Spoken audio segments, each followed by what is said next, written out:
What's going on, guys? It's Argon here, and I hope you guys are having a great day. The gameplay you're seeing in the background is some Genesis TDM action.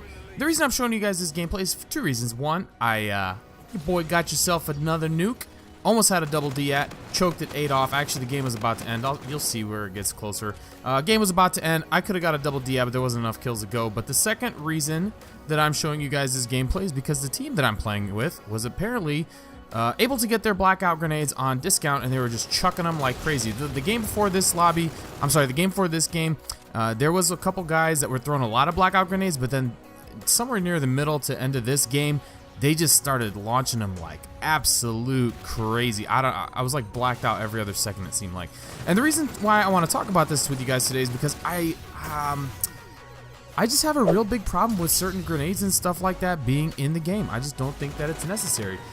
So I did a tweet a while back. I don't have the tweet saved or anything, but basically, in my opinion, the only thing you really need in Call of Duty is, when it comes to lethal grenades, you need a cluster grenade, a semtex style, sticky grenade. You need a C4. You need a trip mine or proximity type based, explosive.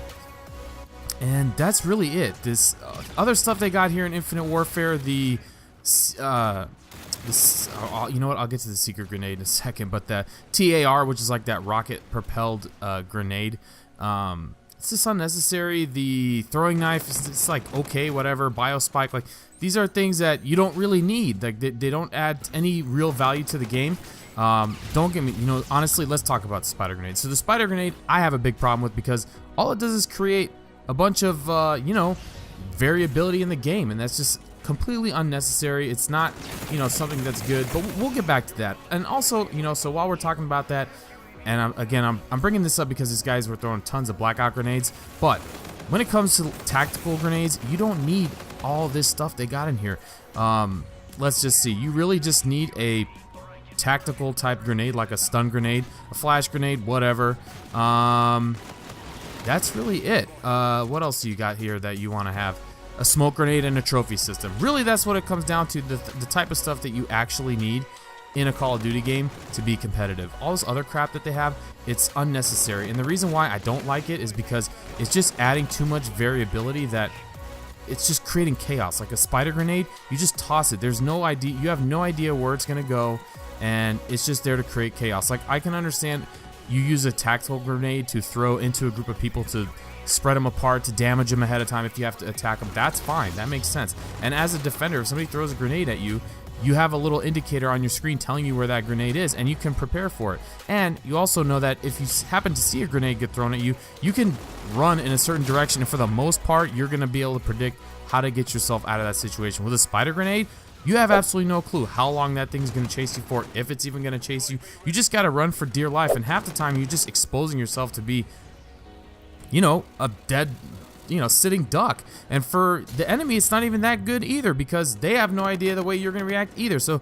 I just don't think they're very value added. I understand, like, they wanted to do different stuff in this game, but, it's just not necessary. The blackout grenade, absolutely horrendous. And as you can see, I just dropped my first de-at, and if you guys didn't go back, actually, I thought I died, but I happened to get it with the last kill. I was blacked out, I think. The guy killed me right after I don't know how it happened. It happened so fast. I got really lucky. I thought I choked it, but I didn't. So I went on and I'm like, you know what? I got enough kills. Let me just go for a double. I think I can make it happen. So here I am on my way to a double. These guys, luckily, despite the fact that they were throwing blackout grenades left and right, man, they could not shoot to save their lives. So this was a beautiful lobby despite the blackout grenades. And you see me getting one right there. But either way, it is what it is, guys. So that's why, I'm not a big fan of that. Like, as a tactical type game, strategic type game, you want to have, you want to be able to predict what's going to happen, and that takes, adds the strategy element to the game. And with all this like random stuff, like, it's just not necessary, Like a dome shield, what's the point of a dome shield if you have a trophy grenade, a trophy system? The dome shield, it's just unpredictable. Sometimes, I honestly have a really bad track record. I always seem to die from them, even if they're for me, like in my favor. They just get me killed. The smoke grenade is fine. You have to have that. That's got a tactical purpose. But these blackout grenades, personal radars, oh, I forgot to add, you do need an EMP grenade, for most cases. You just don't need these extra stuff that just create too much chaos in the game that's unnecessary. So yeah, that's kind of my opinion. You know, you got all this random stuff like the black hole projector.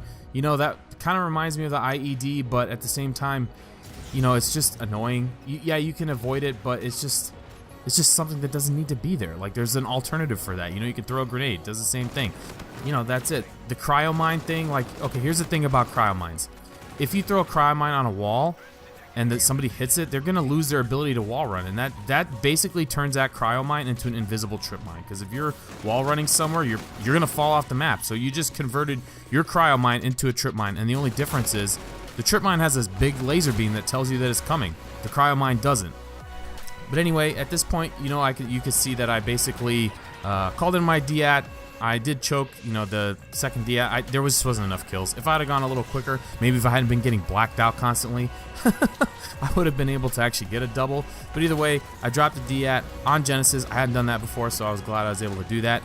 But I hope you guys enjoyed this. Let me know what you guys think. How do you feel about all this extra crap that's in the game? You know, what are your thoughts below? Just let me know.